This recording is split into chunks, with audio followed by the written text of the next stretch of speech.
evangélica es hacer que la teología aterrice a la congregación. Hacer que la teología no sea un mero conocimiento, una mera sabiduría, sino que hacer que la teología pueda aterrizar a los miembros, porque cada uno de nosotros es la iglesia. Y dije la semana pasada que la iglesia no es solo una institución, sino que la iglesia es un organismo vivo. ¿Estamos claros en eso, verdad?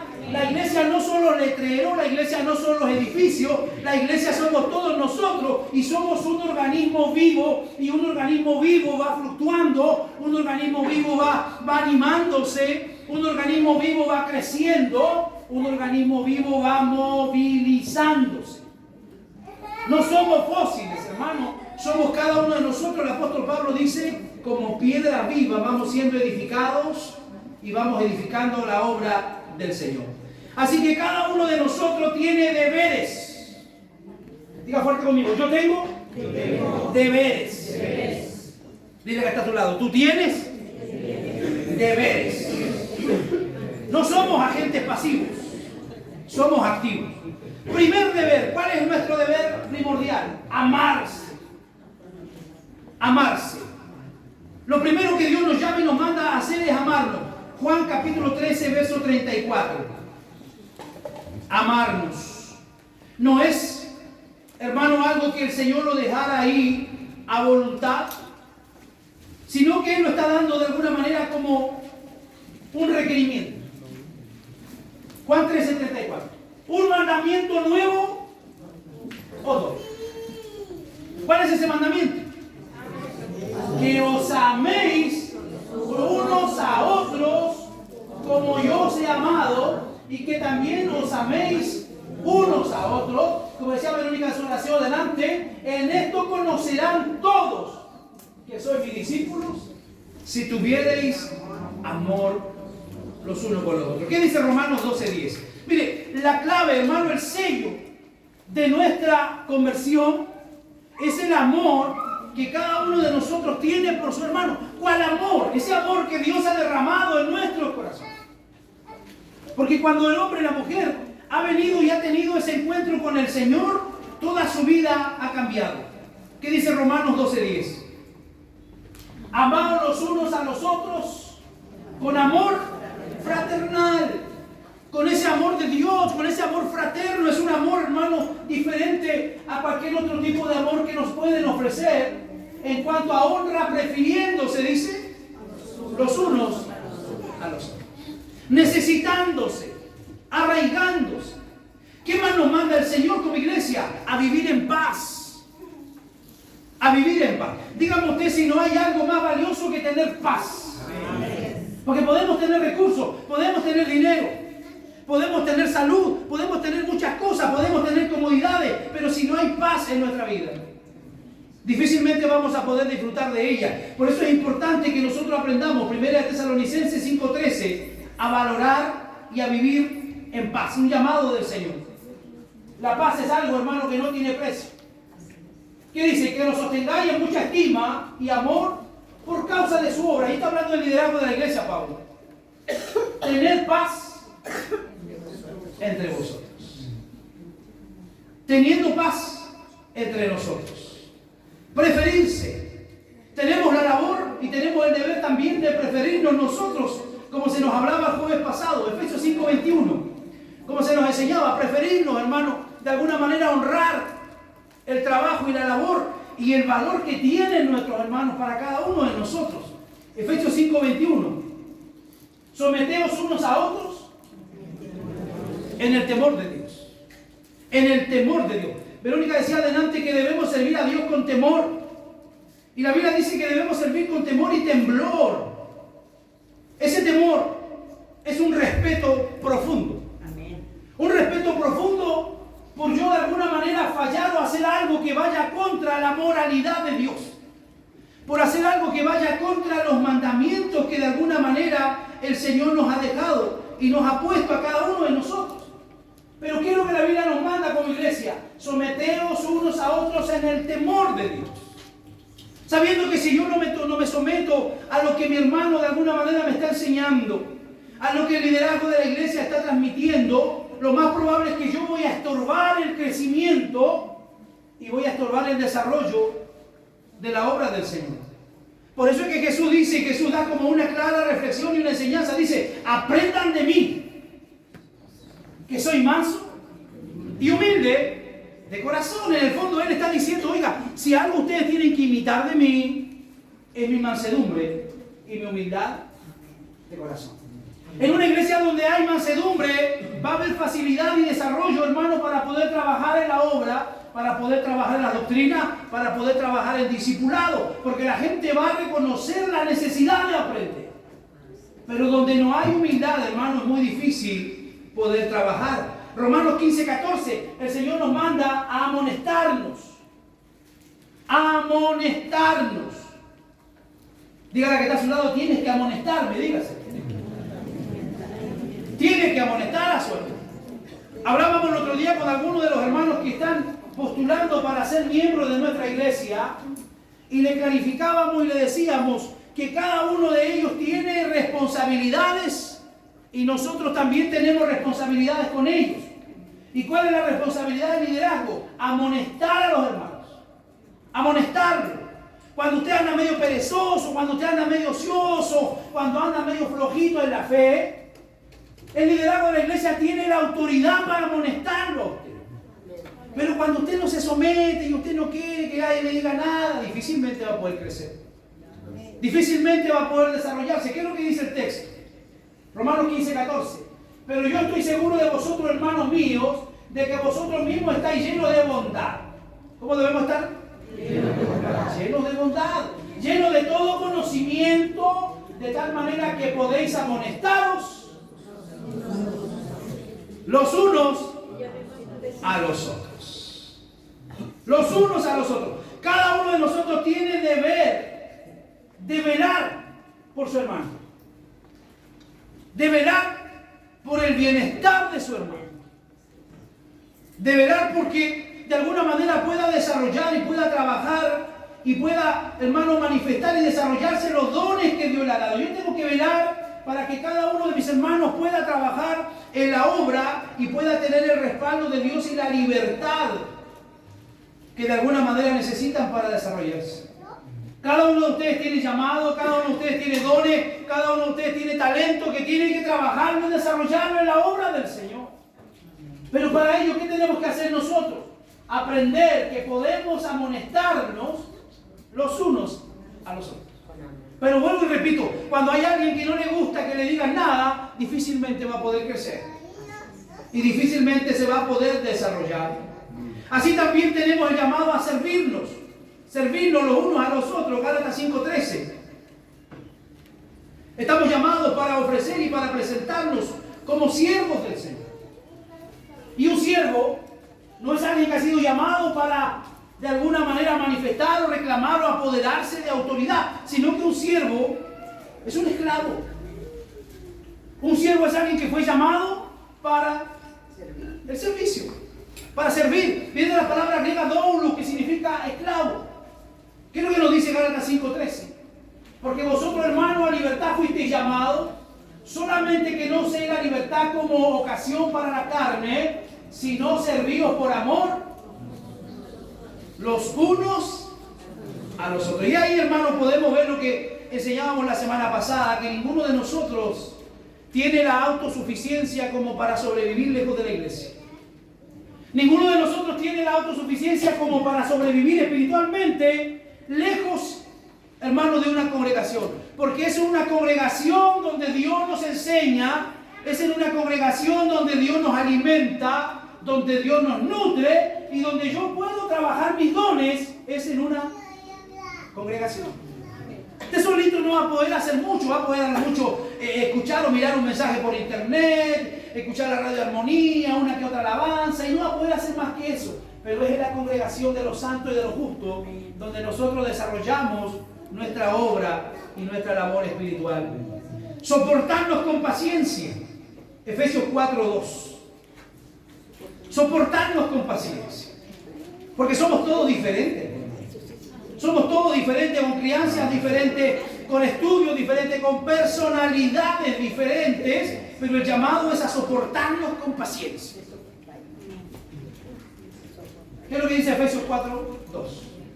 Con toda humildad y mansedumbre, soportándonos con paciencia los unos a los otros en amor. Para que haya tolerancia, para que haya ese nivel de soportarnos, tiene que haber amor. Porque es el amor el que hace posible nuestro trabajo y nuestro desarrollo en el Señor. Es el poder del Espíritu Santo el que nos permite a cada uno de nosotros unirnos para poder cantar, unirnos para poder adorar, unirnos para poder orar y también para ser enseñados por la palabra del Señor. Así que dígale que está a su lado, sopórtame con paciencia. Sopórtame con paciencia. A veces quisiéramos que algunos corran, pero no todos corren en el Señor, en el Evangelio. Efesios 4:32. Aprendan como iglesia a perdonarse. Si yo le digo a ustedes, hermanos, nosotros por ser una iglesia bíblica jamás vamos a tener un roce, le estaría mintiendo. Porque siempre, donde está la mano del ser humano, hay problemas.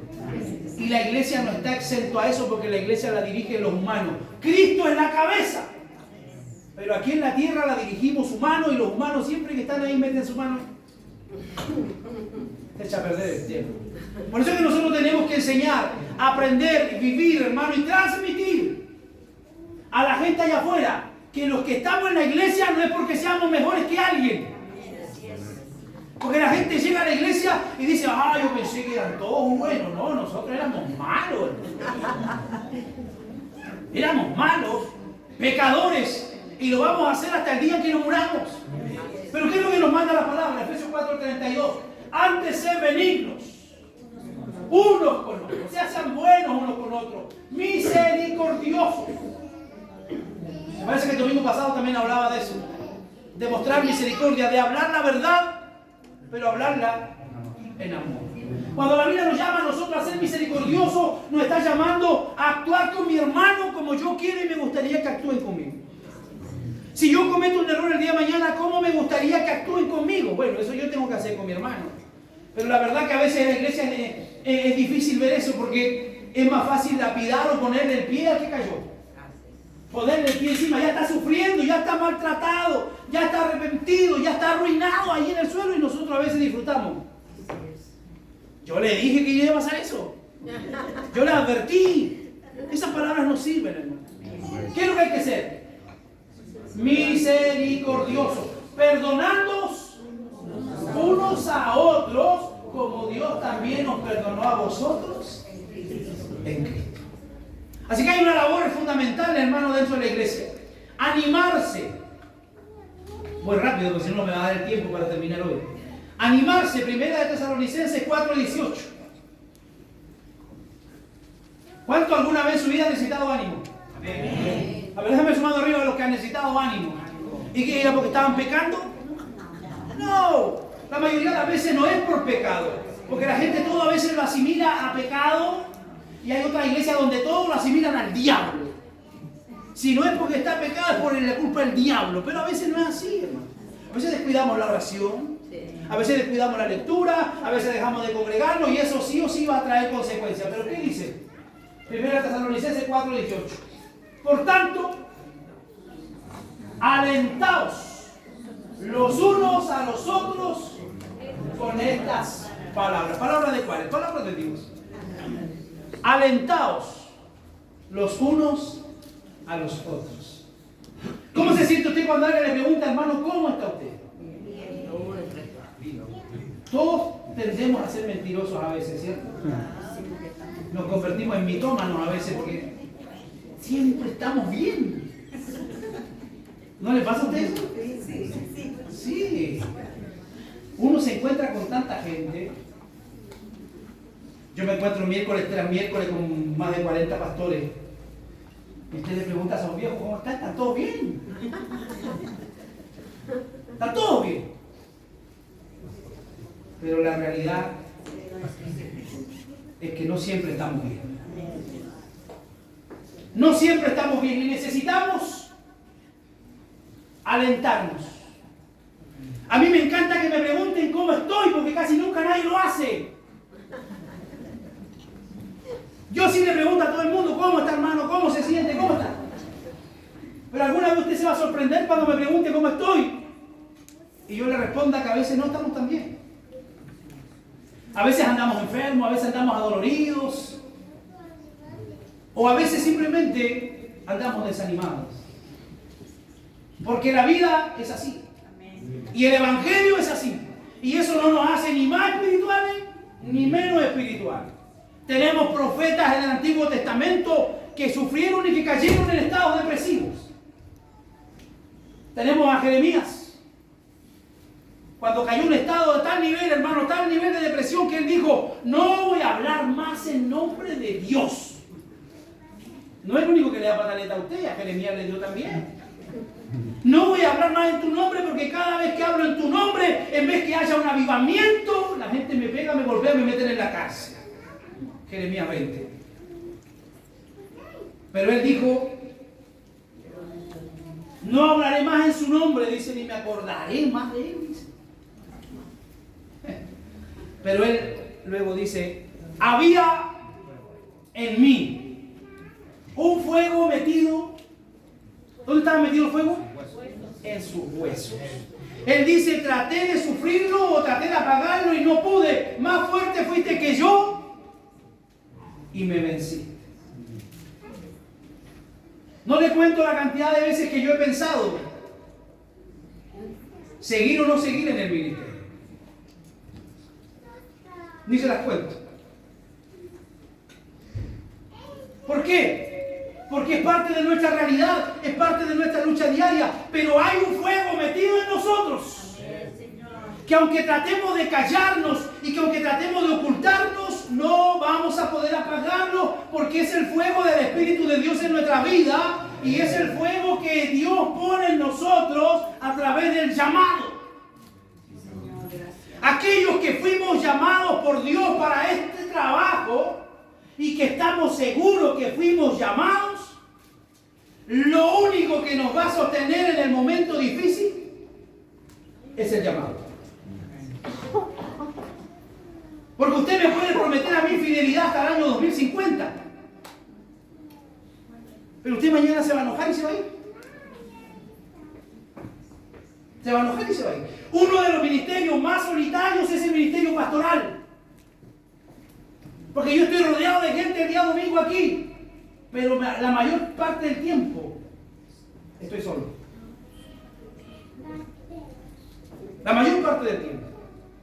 Porque no le puedo contar mis luchas a los hermanos. Porque ¿cómo yo después lo aconsejo a usted? ¿Se da cuenta? ¿Me entiende? Entonces, lo único que a nosotros nos sostiene es el llamado y saber que no estamos aquí porque alguien le pareció colocarnos aquí, sino que fuimos llamados desde el vientre de nuestra madre.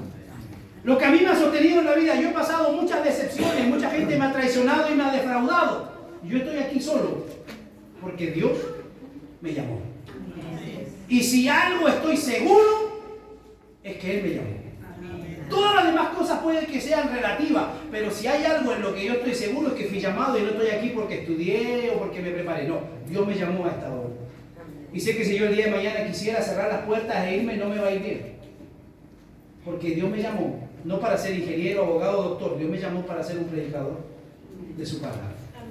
Entonces, necesitamos como iglesia alentarnos. A veces yo necesito que me llame por teléfono y me diga, por último, pastor, ¿cómo está? Lo necesito así como yo lo hago con usted. Porque somos seres humanos, hermanos, no tenemos infalibilidad. Lo único infalible es la palabra del Señor. Hospedarse es un llamado a la iglesia. Primera de Pedro 4:9. ¿A cuánto les cuesta un poquito el hospedar? ¿Cuántos son un poquito harto ermitaños?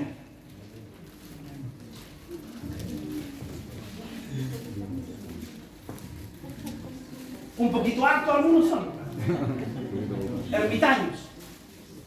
No, es que en mi casa, no, es que no hay comodidades, no, es que a veces, hermano, eso es lo de menos.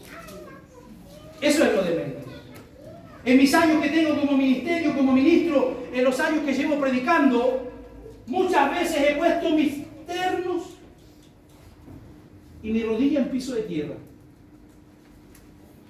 No siempre he estado predicando en lugares donde hay cerámica. He recorrido lugares muy humildes. Muy humildes. He compartido la mesa con gente muy humilde. Aquí está Claudio, que alguna vez me acompañó en un viaje misionero a Ecuador. Y fuimos recibidos y acogidos en lugares muy humildes. Pero muy humildes. ¿Y qué es lo que nosotros aprendemos? ¿Y qué necesitamos? Ver lo que hay en el corazón de la gente. Lo que hay en el corazón, eso es lo importante. Las comodidades, hermano, van y vienen. Yo siempre lo digo, porque usted puede tener muchas comodidades hoy día, mañana tiene un incendio, queda en la calle, brazos cruzados.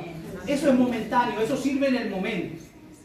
Pero lo que hay en nosotros, 1 de Pedro 4:9, hospedados los unos a los otros sin murmuración.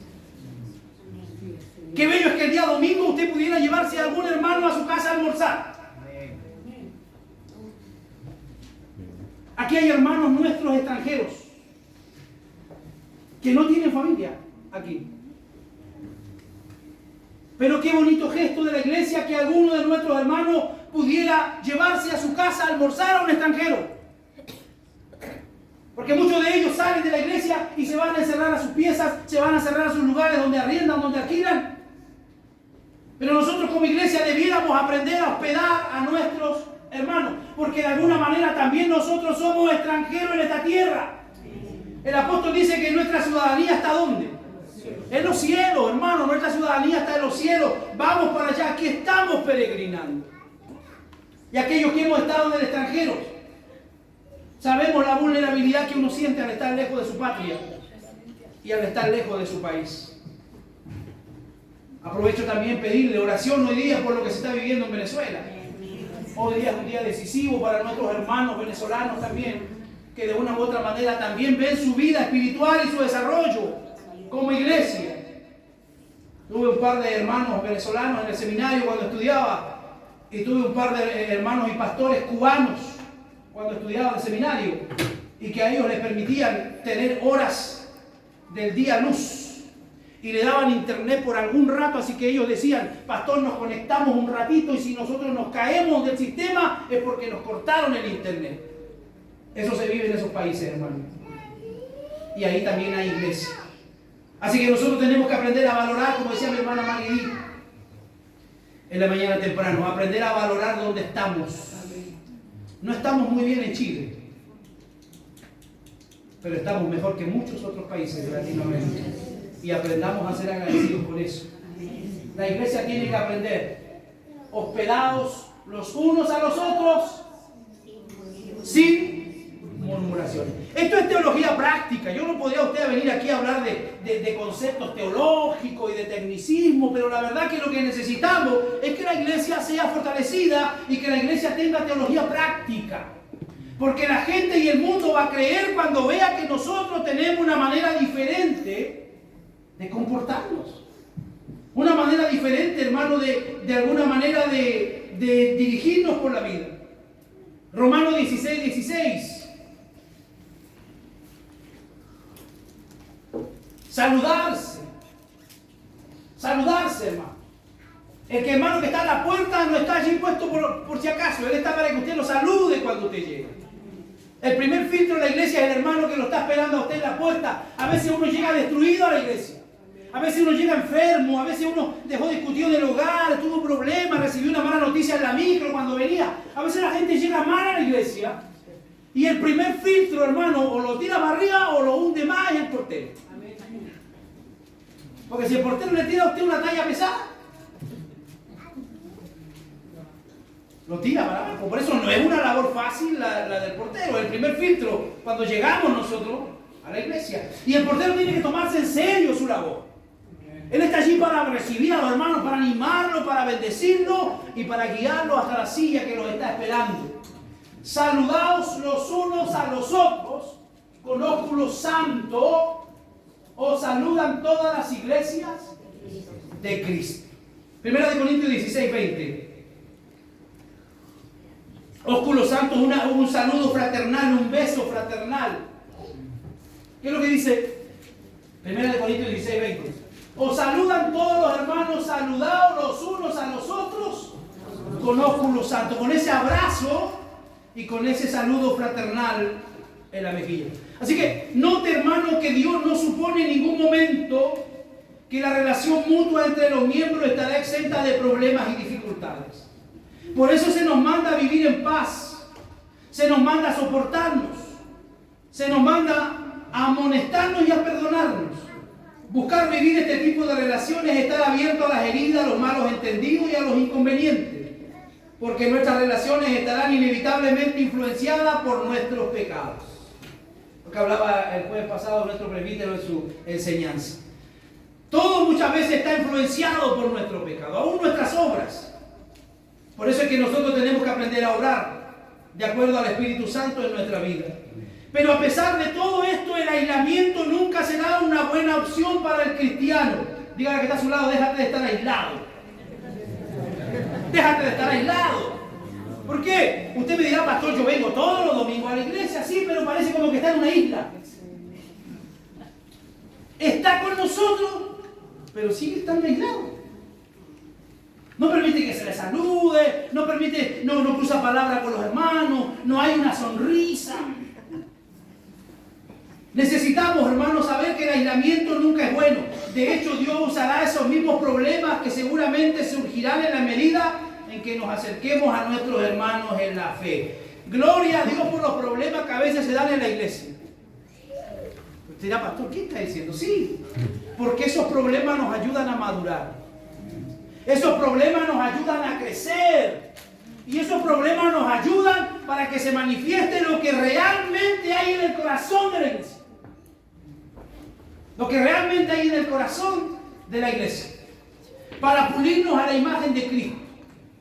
Así que, hermanos, la santificación es un proyecto de comunidad. Ninguno de nosotros es autosuficiente. Dígalo, yo no soy autosuficiente. Y lo explicaba el domingo pasado. Todos aquí nos necesitamos. Yo le puedo decir, ay, Marcela anda al piano, tócanos una canción. No puedo. Él puede tener mucha ganas, me va a obedecer, pero no es su llamado, no es su don. O le puedo decir a usted, hermano, usted va a traer el sermón el domingo, lo voy a poner en un tremendo problema. Pero cada uno de nosotros sabe la función que cumple la iglesia y tiene que hacerlo para la gloria de Dios lo mejor posible. No podemos vivir nuestra vida cristiana independiente de los demás. Cristo coloca lo suyo en una iglesia para que podamos ser de bendición a otros. ¿Para qué lo trajo el Señor a usted aquí? Para ser de bendición a otros. No debemos venir pensando, mentalizado a la iglesia, ¿qué me van a dar o cómo me van a bendecir en esa iglesia? Sino que mi mentalidad debe ser qué puedo dar yo y qué puedo hacer yo por la iglesia. Esa debe ser nuestra mentalidad. Pero si nos aislamos de los demás, esto no puede ser posible. ¿Sabe usted por qué razón el mar muerto está muerto? Porque no hay vida. Por eso se llama mar muerto. Pero una de las razones por las que el mar muerto está muerto es porque allí termina el río Jordán y el agua solo entra, pero no sale. Sígame lo que le voy a decir. El agua solo entra, pero no sale. Y eso aumenta el nivel de salinidad del agua y por lo tanto no permite el desarrollo de la vida acuática. El mar de Galilea, en cambio, también recibe el agua del río Jordán por el norte, pero la desagua y la libera al sur. ¿Y cómo está ese mar? Lleno de vida. El mar de Galilea, o el lago de Genesaret, como se le conoce en la Biblia. De una manera similar, el creyente individual florece y crece cuando traspasa a otro lo que él recibe de Cristo. Y eso es importante. El cristiano crece, el ministro crece, el líder crece en la medida que él se va autovaciando de todo lo que va recibiendo de Dios. De todo lo que va recibiendo de Dios. Yo le podía decir el domingo pasado a los hermanos y lo repito hoy que están todos aquí. ¿De qué me sirven a mí todos mis diplomas y mis títulos que tengo en la pared de mi habitación si yo no comparto y no entrego nada? a aquellos que quieren aprender y que necesitan. No tiene mayor valor. Sería como el mar muerto, recibiendo, pero no entregando absolutamente nada. Por eso necesitamos saber que hay muchos que se benefician de lo que nosotros podemos hacer. Así que la santificación progresiva no es individualista, es un proyecto de comunidad. Dígalo conmigo, nos necesitamos unos a otros. Durante estos 20 sermones que he entregado, he procurado demostrar que el Evangelio es esencial para la santidad progresiva del creyente. Pero es lamentable que haya muchos creyentes que no han sido instruidos de esta manera y muchos otros creen parecerse haberse olvidado. Muchos nos acostumbramos con el paso del tiempo a ser cristianos y a dar por sentado lo que tenemos en Cristo. Poco a poco comenzamos a experimentar una especie de adormecimiento en el alma que afecta profundamente nuestras vidas cristianas. Muchos de nosotros damos por sentado las doctrinas. Y yo le digo a usted la doctrina de la justificación y usted se la sabe de memoria. Y yo le hablo a usted la doctrina, hermano, de la adopción y usted se la sabe de memoria. Y yo le hablo de muchas doctrinas y todos las sabemos de memoria. Y nos vamos acomodando a eso y ya no vibramos. Ya no las recibimos, ya no las valoramos, sino que nos vamos acomodando al sistema religioso y esta actitud se hace evidente en nuestra vida como nuestra utilidad en el reino de Dios. La pregunta, ¿cómo podemos volver a despertar nuestras almas cuando estamos sufriendo este tipo de calambre espiritual? Un calambre espiritual. Ustedes tienen una tremenda bendición en esta iglesia de tener tremendos maestros en la palabra. Y no lo digo porque soy cachiporro cachetón. Yo sé lo que valgo y cuando me paro sé lo que peso. Tenemos tremendos maestros, hermanos, en esta congregación. Pero si usted se acomoda y se relaja, usted va a dejar de recibir y va a dejar de aprender. Y por ende va a ser un cristiano que no va a dar frutos. Pero a usted cada vez que se le habla, hermano, de la doble imputación, cada vez que se le habla a usted de la gracia, de lo que el Señor hizo por usted debiera estar vibrando en su asiento. Pero como usted ya lo sabe de memoria, no le causa mayor efecto. Y nos vamos convirtiendo como el mar muerto, vamos recibiendo y al final no hay vida. Algunas iglesias, ¿cómo tratan de despertar a su gente? A ver los que han estado aquí en otra iglesia. ¿Qué ha visto usted en otra iglesia? ¿Cómo tratan de despertar a su gente? ¿Los entretienen? Unas cuantas luces, ¿verdad? A los músicos, porque a los músicos les gusta eso. Un poco de humo, unas túnicas, unas danzas, unas banderas, algunos más judaizantes, un shofar, un cuerno, un shofar. Pero todo eso trata de resolver el problema. Hay gente que expone a sus miembros en una euforia permanente, llenos de actividades y experiencias nuevas todo el tiempo. Todo el tiempo. Nuevas experiencias. Y vamos a traer un profeta. Y vamos a traer uno que hace sanidades. Y vamos a traer otro. Y al final se llenan de actividades todo el tiempo. Y esa actividad frenética no le va a producir crecimiento. Sino que más bien le va a entorpecer el crecimiento. Miren lo que dice Getani. Los ministerios que se enfocan en producir experiencias espirituales, independientemente de la buena intención que tengan, lo que pueden estar haciendo en realidad es retardar el crecimiento de su iglesia al convertir a la gente en dependientes de experiencia. Porque el día que ya no hayan experiencia, la gente se la aburre y se le va donde otro pastor que hace otro tipo de cositas que son entretenidas. Lo que en realidad necesitamos es volver a contemplar a Cristo en el Evangelio. Eso necesitamos volver a contemplar. Por eso dice que vuelvan a cantar delante de la estrofa de aquella alabanza. Su nombre es sobre todo. Y cuando la iglesia canta tu nombre sobre todo, ¿qué cree usted que pasa en el infierno? El infierno tiembla, bueno, porque estamos declarando la palabra, tu nombre sobre todo, imperio, potestades, gobiernos, autoridades. El nombre de Cristo está por sobre todo eso. Por eso cuando contemplamos a Cristo del Evangelio una y otra vez, es volver a colocarlo en el centro de nuestros afectos y admiración. Eso es justamente lo que Pablo expresa en 2 Corintios 15, 14 y 15. Colocar a Cristo en el centro de nuestra admiración. ¿Qué es lo que usted está sintiendo admiración en este tiempo? ¿Hay algo que está robando y que de alguna manera está poniendo usted su vista en ello? Mire lo que dice Pablo. Segunda de Corintios 5, del 14 al 15. Porque el amor de Cristo, ¿qué hace el amor de Cristo? Nos constriñe. Pensando esto, que si uno murió por todos, luego todos murieron, y por todos murió, para que los que viven ya no vivan para sí, sino para aquel que murió y resucitó por ellos. Por eso Pablo en otro párrafo dice: ahora ya no vivo yo, sino que ahora vive Cristo en mí. La palabra griega que se traduce de constreñir, significa encerrar. Como se encierra entre paredes el agua de una presa para dirigirla hacia un lugar específico. Otras versiones la traducen como la Nueva Versión Internacional: el amor de Cristo nos obliga. Porque el amor de Cristo nos apremia, dice la Biblia de Jerusalén. Y la Biblia de Dios habla hoy: porque el amor de Cristo se ha apoderado de nosotros. Esa me gusta más. Porque el amor de Cristo se ha apoderado de nosotros. Así que las palabras de Pablo nos demuestran que se siente completamente abrumado y sobrecogido por el amor de Cristo.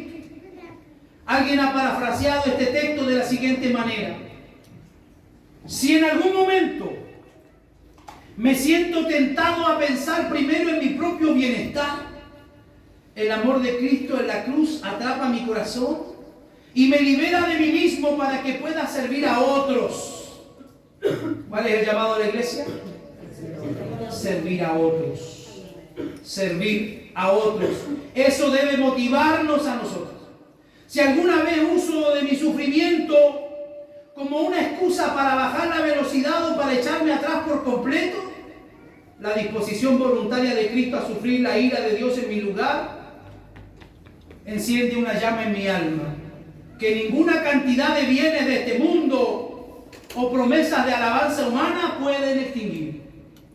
Es de notar que Pablo no dice que el amor de Cristo lo constreñía o lo apremiaba únicamente a él. Por el contrario, lo que el apóstol dice en el texto es que el amor de Cristo nos constriñe a todos nosotros. No solo al liderazgo. El amor de Cristo a todos nosotros debe atraparnos de tal manera que tenemos que entender que nuestra vida es una vida que beneficia a muchas otras personas. Podemos comparar la vida cristiana con el lanzamiento de un cohete hacia el espacio. ¿Cuántos de ustedes han mirado el lanzamiento de un cohete? ¿Alguien nunca ha mirado el lanzamiento de un cohete? ¿Saben de lo que estoy hablando, verdad? Sí. Podemos comparar la vida cristiana con el lanzamiento de un cohete al espacio. Se necesita un poder enorme para que una de esas naves tan pesadas se eleve del suelo, que pueda primero vencer la fuerza de la gravedad y llegue hasta el espacio sideral. Podemos aplicar este ejemplo a la vida espiritual del creyente y decir que el pecado que todavía mora en nosotros es como una especie de fuerza de gravedad. ¿Qué es lo que hace el pecado? Nos atrae poderosamente al orgullo, nos atrae al egoísmo, nos atrae a la apatía espiritual.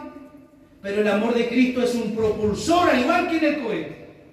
Lo que hace el amor de Cristo es lo suficientemente poderoso como para vencer esa fuerza de gravedad que nos atrae diariamente hacia el pecado.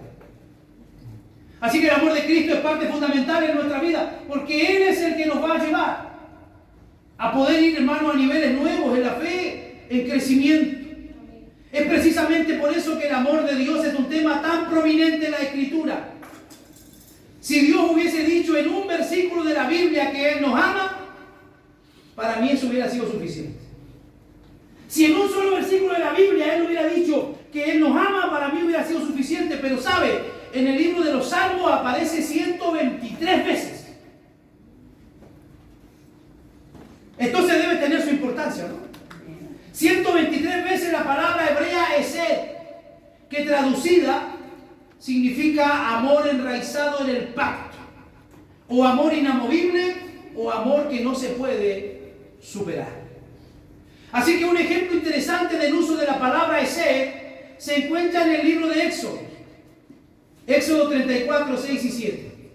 Moisés le pide a Dios que quiere ver su gloria y el Señor lo complace pasando por delante de él y proclamando su nombre. Ve lo que dice Éxodo 34, 6 y 7. Y pasando Jehová por delante de él, proclamó: Jehová, Jehová, fuerte, misericordioso y piadoso, tardo para la ira y grande en misericordia, o eser, y verdad, que guarda misericordia. Una vez más aparece el verbo eser, a millares, y que perdona la iniquidad y la rebelión y el pecado. Este pasaje tiene que haber sido un dolor de cabeza para algunos estudiosos de la Escritura, porque el Señor no solo se presenta como un Dios misericordioso, sino que también añade que Él es tardo para la ira y que perdona la iniquidad y la rebelión y el pecado. Sin embargo, al mismo tiempo declara que en ningún modo tendrá por inocente al malvado. Entonces, la gente se pregunta, y ahí un poquito a la gente se le complica: bueno, ¿cómo si Dios es misericordioso? ¿Y cómo si Dios es tan bueno? Y si Él es tan justo, ¿cómo puede perdonar a gente tan pecadora? Y eso, hermano, es la centralidad del Evangelio. Eso es lo que nosotros no podemos comprender del Evangelio. ¿Cómo un Dios tan justo puede salvar y puede amar a gente tan pecadora como nosotros? El pecado tuvo que pagarse y el pecado se pagó en la persona de Jesús. Y los que no reciben a Jesús van a tener que ir a pagar sus pecados en el infierno. La justicia de Dios, hermanos, es grande. Él mismo es la consecuencia de nuestro pecado. Pablo se refiere a esa realidad cuando le dice a los corintios que Cristo murió por todos, es decir, por todos aquellos a quienes Él vino a salvar. Al que no conoció pecado, 2 Corintios 5:21, por nosotros lo hizo pecado para que fuésemos hechos justicia de Dios en Él. De alguna manera, hermano, nosotros necesitamos entender que el amor de Cristo es un amor que es tan grande y que nos constriñe. Y nosotros también debemos corresponder a ese amor. Hay dos relatos, y con esto voy a terminar. Hay dos relatos de la mitología griega. ¿Cuántos fueron al liceo y leyeron la Ilíada? ¿Alguno le tocó leer la Ilíada? A ver. Ahí le dije mi edad, tiro a lo que... Hay dos relatos de la mitología griega. Escúcheme y póngame atención. Que nos ilustran dos formas distintas de vivir la vida cristiana. El primero gira en torno a un personaje muy conocido que algunos llamaban Ulises y otros le llamaban Odiseo. Según el relato de Homero, que era el escritor, Ulises era un esposo modelo. Era un esposo como de la iglesia bíblica. Amén. Ulises era un esposo modelo, felizmente casado con Penedo, con quien vivía en la isla de Ítaca. Sin embargo, su vida idílica se detuvo cuando un turbio incidente lo llevó a permanecer lejos de su esposa por unos 20 años. París, un príncipe de Troya, incitado por la diosa Afrodita, se enamoró perdidamente de Helena. Se está contextualizando usted, ya está metiendo en la historia, ¿verdad? El caballo de Troya, perfecto. La esposa de Menelao, el rey de Grecia. Y una de las mujeres más hermosas de la época, ella lo convence para que se escaparan juntos. Por lo tanto, los griegos deciden limpiar el honor manchado, enviando a un gran ejército para atacar Troya. Entre los soldados estaba Ulises, este hombre fiel a su esposa. El asedio de Troya duró 10 años y terminó cuando los griegos lograron penetrar en la ciudad escondiendo dentro del vientre de un gran caballo de madera. Ulises y sus hombres conquistaron la ciudad y se llevaron consigo a la hermosa Helena. Pero el viaje de regreso, que también duró otros 10 años, resultó ser más peligroso que la guerra misma que ellos habían peleado. Pero uno de los momentos más peligrosos de la travesía fue cuando tuvieron que bordear la isla de las sirenas. Según la leyenda, estas malvadas criaturas tenían un canto tan hermoso que atraían a los marineros hacia la costa. Cuando sus barcos se estrellaban en los arrecifes, ellas aprovechaban para atacar con ellos sin misericordia, los acababan y los mataban. Así que, advertido ya de este peligro, pero al mismo tiempo lleno de curiosidad, Ulises, el marido fiel, ordenó a todos sus marineros que se taparan los oídos con cera y mantuvieran en todo momento la vista al frente para que no pudieran escuchar el canto de las sirenas o fueran atraídos mortalmente por la hermosura de ellas. Al mismo tiempo, Ulises le pidió a sus marinos que lo ataran al mástil de la embarcación para poder escuchar su canto sin correr ningún peligro. Sin correr ningún peligro. Sin importar lo que diga o él haga, no debían soltarlo de las cuerdas amarrado al mástil. Tal como se le había advertido. Ulises quedó totalmente hechizado por lo que vio y escuchó. Y de no haber sido porque estaba atado al mástil, habría sucumbido por completo a la tentación de las sirenas y hubiera muerto. Lamentablemente, la vida práctica de muchos que profesan ser cristianos se asemejan a este episodio de la vida de Ulises. Sucumbirían contentos a las tentaciones de este mundo si no fuera por la soga de reglas humanas y por el temor a ser mal visto dentro del círculo de su iglesia en el que se mueve. Su cristianismo no se caracteriza por el gozo, sino por el temor y la vergüenza. Muchos de nosotros, si no fueran por las leyes, si no fuera por lo que la palabra del Señor nos dice, si no fuera por lo que se nos enseña en la iglesia, muchos sucumbiríamos diariamente al pecado. Pero vea la otra parte de la historia. Un joven llamado Jasón fue el otro personaje mitológico que, como Ulises, tuvo que enfrentar el canto de la sirena mientras volvía de buscar un botín precioso. Pero con la diferencia de que entre los tripulantes de su embarcación se encontraba Orfeo, un artista de talento incomparable con la lira y la flauta. Su música era reconocida como la más hermosa y melodiosa del mundo griego. Jasón no usó la estratagema de Ulises.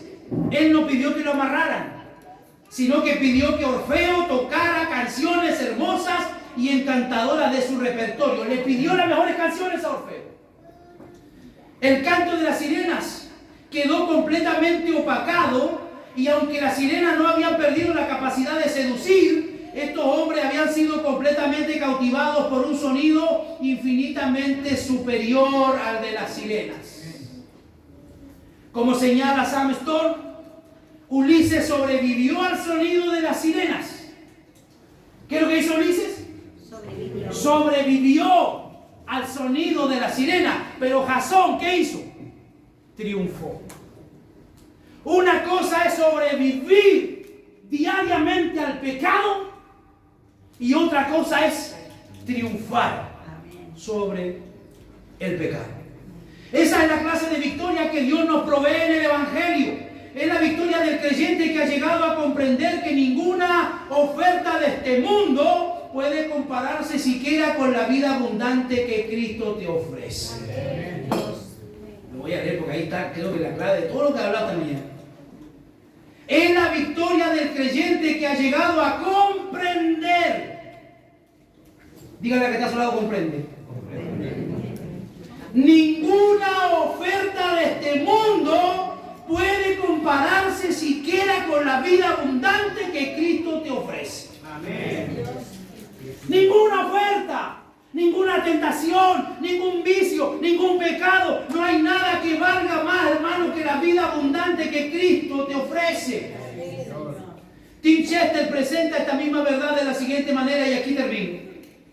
A menudo pensamos en la santidad como renunciar a los placeres del pecado para tener una vida aburrida. Pero la santidad significa reconocer que los placeres del pecado son vacíos y temporales, mientras que Dios nos invita a disfrutar de los placeres extraordinarios, verdaderos, plenos y ricos, que duran para siempre. La música preciosa y sublime del Evangelio promueve la verdadera santidad, como he procurado demostrar a través de todos estos sermones. No es un mero moralismo o legalismo malsano, dejar de pecar por temor al que dirán en mi iglesia o para ganarme el favor de Dios. es una motivación errada que nunca nos permitirá gozar en la hermosura de la santidad. Dios nos ha provisto del Evangelio, de los recursos que necesitamos para continuar corriendo nuestra carrera, Hebreos 12:2, con los ojos puestos en Jesús, el autor y consumador de la fe. Es mi oración que a Dios le plazca usar cada uno de estos 20 sermones que les he dado en estos meses, con todas las limitaciones y con todas las debilidades que pueda mostrar al exponerlo, para que alguno de ustedes pueda ir adquiriendo la imagen más clara de la gloria de Cristo en su vida, como lo dice 2 Corintios 3:18, siendo transformados de gloria en gloria en la misma imagen como por el Espíritu del Señor. Cierre sus ojos, hermanos, oremos al Señor.